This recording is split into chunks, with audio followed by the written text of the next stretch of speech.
자, 안녕하십니까. 하이퍼림입니다. 자, 2025 정식 컨설팅. 이번 시간에는 나에게만 요리한 것은 없다라는 주제로 설명을 좀 드리도록 하겠습니다. 자, 우리가 데이터를 분석하고 또 많은 노력을 하는 이유 중에 하나는 나에게 가장 유리한 지점, 나에게 가장 유리한 대학과 학과를 찾아내기 위한 거죠. 결국 합격하기 위한 목적인데, 결국 나에게 가장 유리한 지점이 자칫 잘못하면 가장 위험한 지점이 될 수 있어요. 나에게 유리하다고 판단되는 지점이 나에게 가장 위험한 지점이 될 수가 있어요. 그 이유는 우리 모두는 동일한 데이터를 보고 있다는 점이죠. 여러분이 보고 있는 모든 데이터들은 결국 다른 사람들도 다 보고 있는 데이터예요. 결국은 나에게 유리하다고 판단되는 지점이 다른 사람들에게도 다 유리한 지점으로 판단될 수가 있고, 그럼 결국은 유리함은 사라지고 불리함이 쌓일 수밖에 없어요. 그렇기 때문에 우리가 원서 지원하는 과정에 있어서 정말 주의해야 되는 몇 개의 사항에 대해서 말씀을 드리려고 합니다. 첫 번째 말씀을 드릴 수 있는 것은 수능 영역별 반영 비율이죠.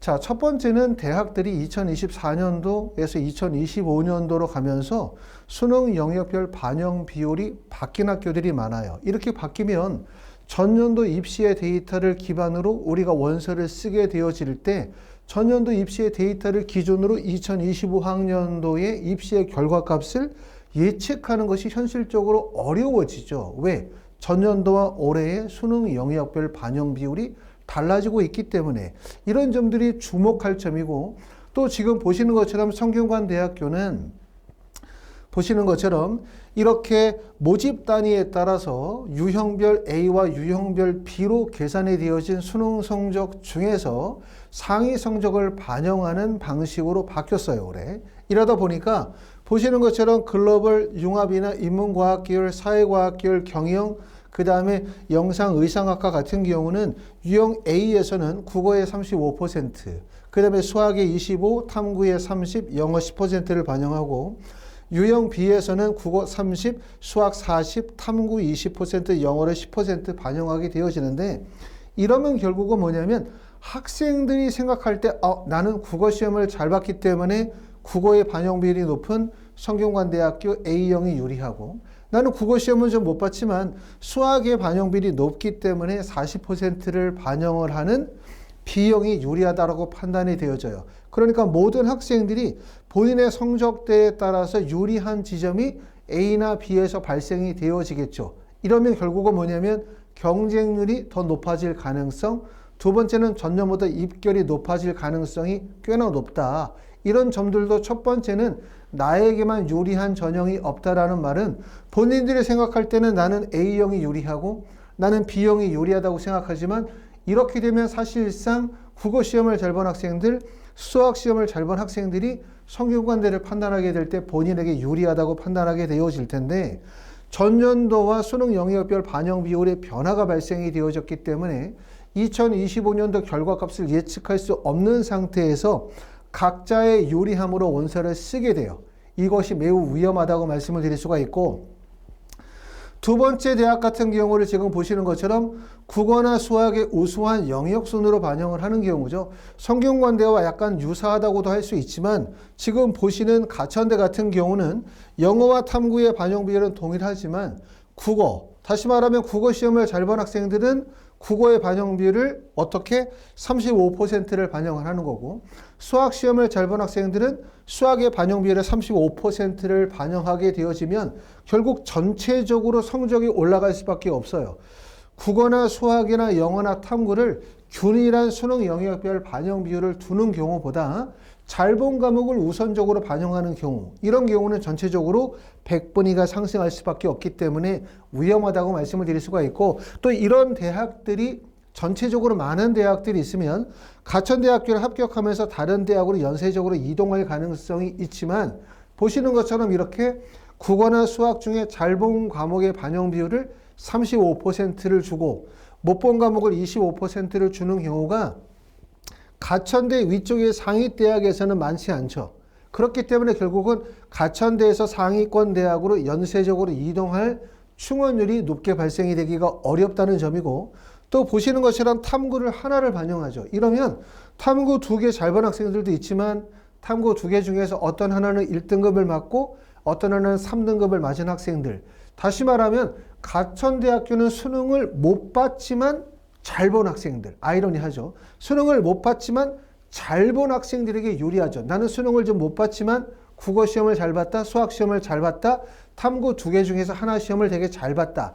이런 학생들이 유리하기 때문에 결국 그런 학생들 입장에서 볼 때는 가천대학교라는 학교가 원서 지원의 적전 지점, 유리한 지점이라고 판단이 되어지지만 이건 나뿐만 아니라 다른 학생들도 비슷한 성적을 가지고 있는 학생들이 원서를 쓸 수 있는 유일점이 될 거고, 또 여기에 원서를 쓴 학생들이 상위 대학과 수능 영역별 반영 비율이 불일치하기 때문에 충원 합격하기가 매우 어려운 지점이에요. 그렇기 때문에 유리하지만 결국은 불리할 수도 있다. 이 점을 잘 신중하게 판단하셔야 되고요.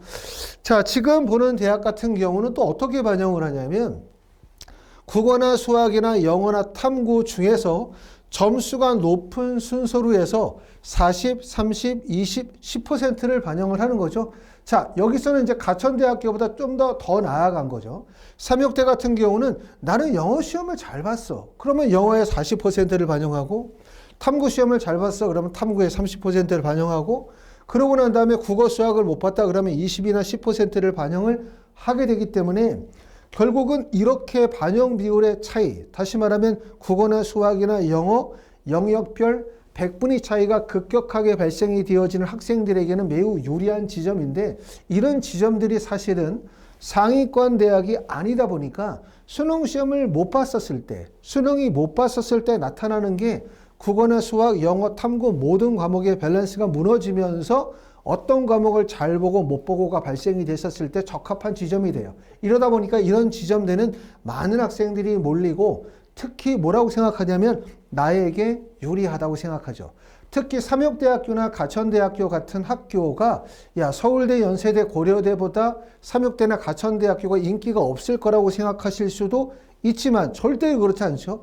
왜냐하면 400점을 맞은 학생들은 서울 상위권 중심에서 대학을 결정할 수 있어요. 하지만 350점대의 학생이다, 360점대의 학생이라고 한다면 그 지점을 벗어나면 결국 지역이 바뀌죠. 서울, 경기가 아니라 충청 지역으로 지역이 바뀌는 구조이기 때문에 사실상 400점보다 350점에 모여드는 수요가 더 많다, 인기가 높다는 점을 알아두시면 삼육대학교나 가천대학교의 수능 영역별 반영 비율은 많은 학생들의 원서전을 이끌어내게 된다라는 점에 있어서 결코 유리하지만 한편으로 매우 불리하기 때문에 본인의 수능의 성적이 이 대학별 반영 비율에 있어서 합격 가능성이 높으냐를 꼭 고려하셔야 되고, 대신 영역 반영 비율이 상위권 대학과 연결성이 떨어지기 때문에 높은 충원율을 기대하기는 어렵다는 점을 꼭 이해하실 필요가 있습니다.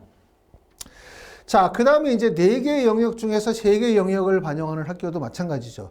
우리가 4개의 영역을 반영할 때 100분위가 80%라고 한다면 3개의 영역을 반영하면 85%, 87%의 100분위가 나와야만 되는데, 이 대학은 서울여대입니다.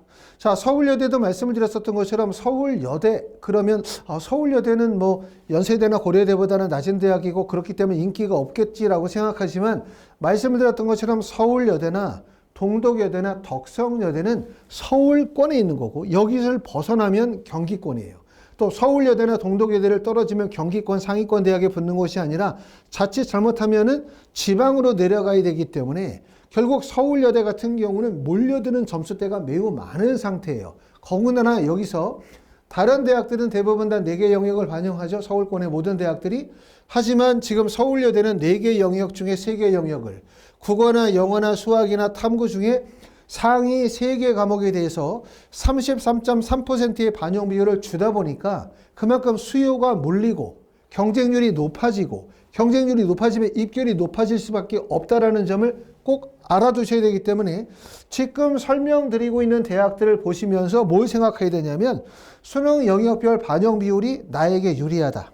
그렇기 때문에 나는 원서 쓰기 이런 대학들이 적합하다고 판단하시겠지만 꼭 명심하셔야 되는 것은 과연 이 대학의 수능 영역별 반영 비율이나 반영의 방식에 있어서 내가 과연 최초 합격을 할 수 있을 것이냐, 라는 부분들을 신중하게 고려하셔야 되죠. 전에도 말씀을 드렸던 것처럼 원서 지원은 두 가지다. 다시 말하면 최초 합격할 것인가 추가 합격할 것인가. 가장 기본적인 거에서 원서 지원의 전략이 바뀌어요. 내가 최초 합격을 한다면 첫 번째는 최초 합격이거나 자연추합의 범위 내에서 원서를 쓴다는 얘기고, 내가 만약에 최초 합격이나 자연추합의 범위를 벗어나서 강제추합의 원서를 써야 된다면 결론적으로 충원율에 의존할 수밖에 없겠죠. 다시 말하면 내가 지원하는 대학과 학과에 합격한 학생들이 다른 대학으로 연쇄적으로 이동을 하면서 결국은 점수가 아니라 순위 경쟁을 통해서 붙는 전략을 세워야 되기 때문에, 그런 경우에는 지금 보여드렸던 이런 대학들, 다시 말하면 수능 영역별 반영 비율이 선택적으로 진행하는 대학들은 그만큼 충원율이나 추가 합격의 가능성의 범위가 넓지는 않다. 이렇게 말씀을 드릴 수 있습니다. 자, 지금 보는 경우도 이제 경희대학교를 보고 계시는 거죠. 경희대학교는 인문계 중에서도 보시는 것처럼 인문 사회계열에 따라서 수능의 영역 비율이 달라요. 인문계열 같은 경우는 국어의 반영 비율이 35%이고 사회계열은 수학의 반영 비율이 30%를 주고 있고요. 또 더군다나 전년도 2024년도에서 2025년도로 가면서 수능의 영역별 반영 비율이 변경됐다는 점. 결국은 올해 2025년도 입시가 참 어려운 것은 모든 분들이 입시의 전문가가 아니기 때문에 입시 기관에서 제시하는 데이터 값을 기반으로 원서를 써야 하지만 입시 기관에서 제시하는 데이터 값 자체가 불확실성이 너무 큰 거죠. 왜냐하면 전년도와 올해의 입시 상황이 완전히 바뀌어버렸기 때문에. 그리고 꼭 알아두셔야 되는 게, 여러분이 보는 모든 데이터들은 확정값, 다시 말하면 이대로 쓰면 반드시 붙는다가 아니라 대략적인 점수값을 만들어 놓은 상태에서 학생들의 모의 지원을 통해서 추측해가는 과정이거든요. 이 추측해가는 과정이 예를 들어서 원서 접수 이전에, 다시 말해서 원서 접수 마감일이 1월 1일이면 또는 1월 2일이거나 2월 3일이면 그때 최종값이 나오는 것이 아니라 최종적으로 원서 지원하고 난 다음에도 그 결과값이 바뀐다는 점이에요. 그렇기 때문에 결국은 뭐냐면 데이터에 의존해서만 원서를 쓸 수가 없기 때문에 결국은 실제 입시에서 어떤 결과가 나올지에 대한 부분들을 우리가 판단하는 게 매우 중요하다고 말씀을 드릴 수 있겠죠. 자, 두 번째는 교차 지원이라고 말씀을 드릴 수가 있어요. 교차 지원이 활발하게 발생이 되어지려고 하면 어떻게 교차 지원이 발생이 돼야 되냐면, 교차 지원이라는 근본적인 목적이 자연계 학생들이 인문계 학과에 원서를 쓰는 게 교차 지원일 거 아니에요. 자연계 학생들이 인문계 학과에 원서를 쓰는 경우, 그럼 자연계 학생들이 인문계 학과에 원서를 쓰려고 하면 국어 영역이 가장 중요하죠. 왜냐하면 국어의 난이도가 높아서 국어의 표점이 매우 컸었을 때, 나는 수학시험을 좀 잘 못 봤지만 국어가 만점의 표점이 150점이고 나는 국어시험을 상대적으로 되게 잘 봤다라고 하면 수학의 강점 플러스 국어의 강점이 결합이 되어져서 인문계 상위학과에 원서를 써서 교차를 노릴 수가 있어요. 하지만 올해 같은 경우는 인문계 학과들이 사탐에 가산점을 주는 학교도 있을 뿐만 아니라 수능 영역별 반영 비율의 변화도 있고, 그리고 또 하나는 가장 핵심적인 것은 국어 영역의 변별력이 많이 감소가 되어졌죠. 이 점이 가장 핵심인데, 2024년도는 국어 같은 경우에 1등급 만점이 150점이었어요. 그리고 만점이 150점이고 1등급이 133점이기 때문에 이 구간 내의 점수 차이가 무려 17점의 점수 차이가 났지만, 올해는 만점이 139점, 그 다음에 1등급이 131점이니까 8점밖에 차이가 나지 않아요. 그러니까 결국 절반으로 축소가 되어졌어요. 이렇게 되면 결국은 국어의 영향력이 감소가 되어졌기 때문에 자연계 학생들이 국어시험을 아무리 잘 봤다 하더라도 결국은 뭐냐면 교차 지원할 수 있는 범위가 축소가 되어질 수밖에 없습니다.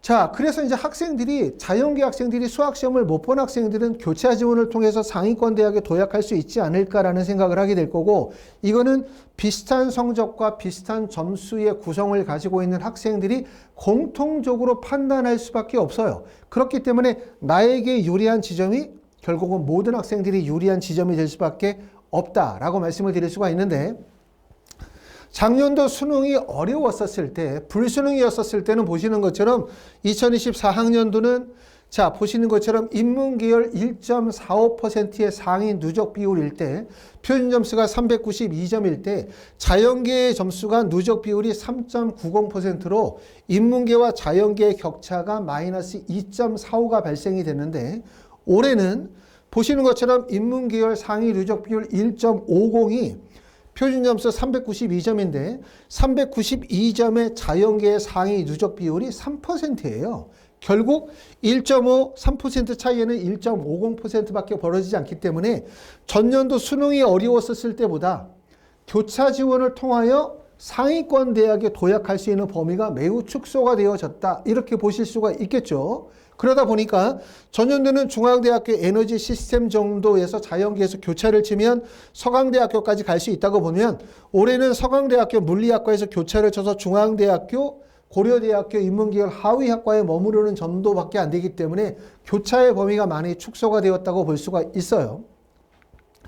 자, 상위 누적 비율 10% 구간으로 가면 전년도에는 3.5, 이거 올해 같은 경우는 지금은 0.6밖에 되지 않죠. 0.6밖에. 그러니까 교차 지원은 근본적으로 중앙대학교 윗지점에 교차 지원이 몰리는 지점이고 교차 지원이 몰리는 지점이고 경희대학교도 교차가 몰리는 지점은 경희대학교 사회계열에서 수학 반영 비율이 높은 경영계열의 일부 학과와 그 다음에 국제 캠퍼스의 일부 학과에 교차 지원이 몰려요. 그 이하의 대학은 사실은 교차의 지원 범위가 해당되지 않거든요. 보시는 것처럼 상위 누적 비율 10%가 되는 표준점수 367점 구간으로 가면 인문계와 자연계의 격차가 0.6밖에 발생이 되지 않기 때문에 교차 지원이 사실상 의미가 없는 지점으로 떨어질 수밖에 없습니다.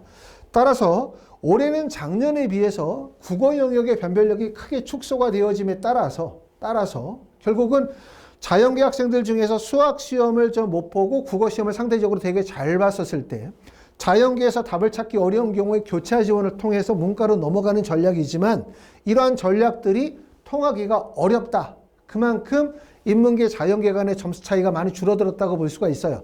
국어의 변별력이 떨어지면서 그렇기 때문에 중앙대학교 윗구간에서도 전년도에 비해서는 교차 지원이 축소될 가능성이 높고 그리고 또 하나 꼭 명심할 점은 내가 교차 지원을 하게 된다면 내가 생각하는 지점이 대부분 다 경영이나 경제 계열이거나 아니면 상위학과에서 교차를 노리게 되어질 텐데 이 지점이 나만 그 지점을 바라보고 있는 것이 아니라 나와 비슷한 점수대를 가지고 있는 학생들이 동일하게 바라보는 지점이라는 점을 꼭 알아두셔야 돼요. 그렇기 때문에 나에게만 유리한 지점은 없다. 이 점을 꼭 이해하시면서 상황을 판단하시기를 바라고요.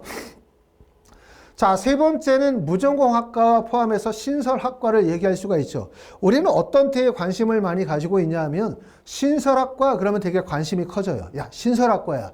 보는 것처럼 한양대학교 인터칼리지 학과가 60명을 신설하는데 야, 그러면 60명이니까 모집 인원도 많고 또 한양대이기도 하고 또 인터칼리지 학과 자유전공 학부니까 좋죠. 이러다 보니까 많은 학생들이 여기에 관심을 갖게 되어지는데 위험한 점은 뭐냐면 신설학과가 가지고 있는 특징은 뭐냐면 첫 번째는 경쟁률이 높아져요. 무조건. 경쟁률이 높아지는 이유는 뭐냐면 신설학과가 아니라 기존에 있었던 학과라고 가정을 해보자. 그러면 만약에 인터칼리지 학과가 기존에 2024년도에 모집 인원이 있었다면 이 학과의 점수가 있겠죠. 예를 들어서 한양대학교 인터칼리지 학과가 표준 점수로 했었을 때 396점이야 이렇게 점수가 나오면 학생들이 원서를 쓰게 되어질 때 이 근접 범위 내에서 원서를 쓸 거예요. 틀림없이 근접 범위. 그러면 396점이라고 하면 397점인 학생들이거나 아니면 395점인 범위 내에서 원서를 쓰겠죠. 그렇죠. 그만큼 그 전에 데이터 값이 있다면 원서 지원의 폭이 축소가 되어져요. 여기를 390점의 학생들이 원서를 쓰지는 않을 거예요. 하지만 이 396점인 게 아니라 한양대학교 인터칼리지 학과가 올해 신설이 되어지면 이 점수가 실제 몇 점인지를 알 수가 없어요. 입시기관에서 대략적으로 점수가 396점 정도 될 거야 라고 하지만 신설 전형은 기대감이 커지죠. 이러다 보니까 점수가 어떻게 되어지냐면 위로 올라가는 건 점수가 한계가 있지만 아래로 점수 구간의 폭이 확대가 되어져요. 다시 말하면 397점부터 시작해서 393점이나 4점까지 점수 구간이 확대가 되어지기 때문에 결국은 학생들이 몰리고 점수 구간폭이 확대되어지고, 그렇기 때문에 구간폭이 확대가 되어지면 그 다음 연도에 충원율이 높게 발생이 되지 않아요. 신설학과의 특징이 뭐냐? 첫 번째는 경쟁률이 높다. 두 번째는 원서 지원을 학생들의 점수 구간폭이 넓다. 이에 따라서 결국은 충원율이 높게 발생이 되지 않는다. 왜 충원율이 높게 발생되지 않냐면 합격하는 학생들의 지점이 낮아요. 지점이 낮기 때문에 이 지점의 학생들이 상위 대학으로 이동하여 붙기가 어렵다는 거죠. 그렇기 때문에 상향을 치기에는 매우 불리한 거예요. 이렇게 신설 전형은 성적이 되는 학생들이 있죠. 한양대학교 인터컬리지에 실제 합격할 점수로 충분하다고 생각하시는 분들은 원서를 쓰기 유리해요. 왜? 모집 인원이 많을 뿐만 아니라 신설학과는 성적이 낮은 학생들이 아래에서 위로 치는 지점, 대부분 상향점이 되기 때문에 나보다 성적이 낮은 학생들이 몰려들어요. 그렇기 때문에 여유롭게 붙을 수가 있지만 성적이 부족해.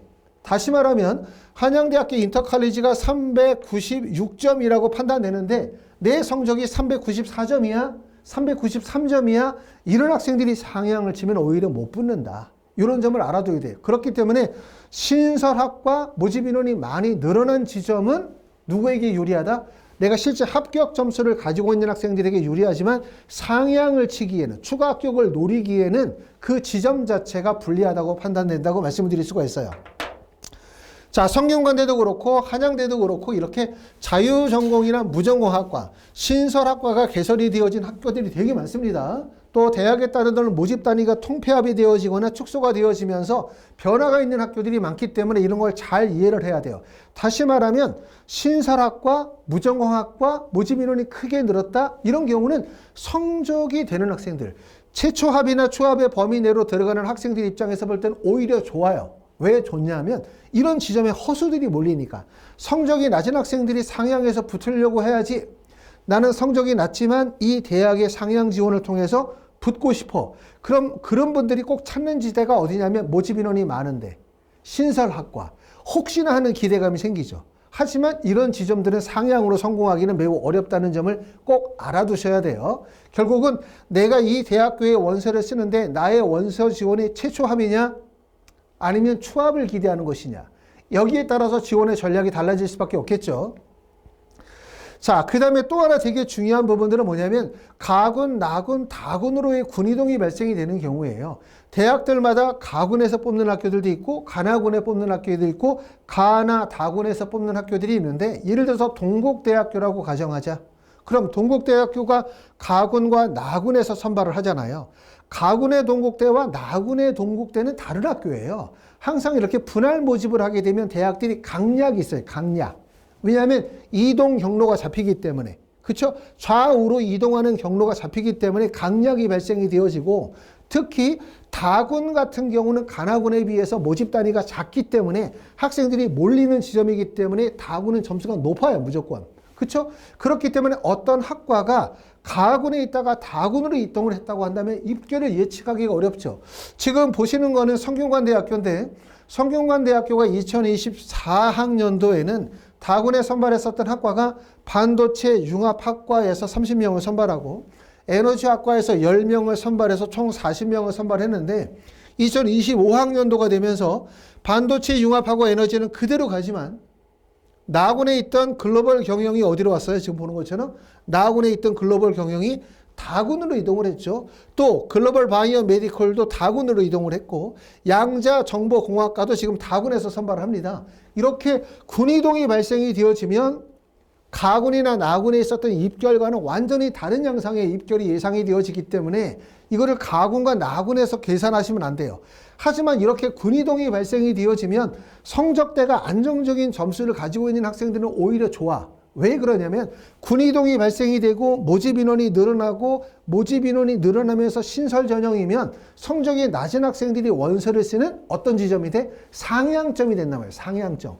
성적이 높은 학생들은 성적이 낮은 학생들이 몰려드는 지점, 성적이 낮은 학생들이 타겟을 잡는 지점을 찾아내면 원서 지원에 그만큼 유리하겠죠.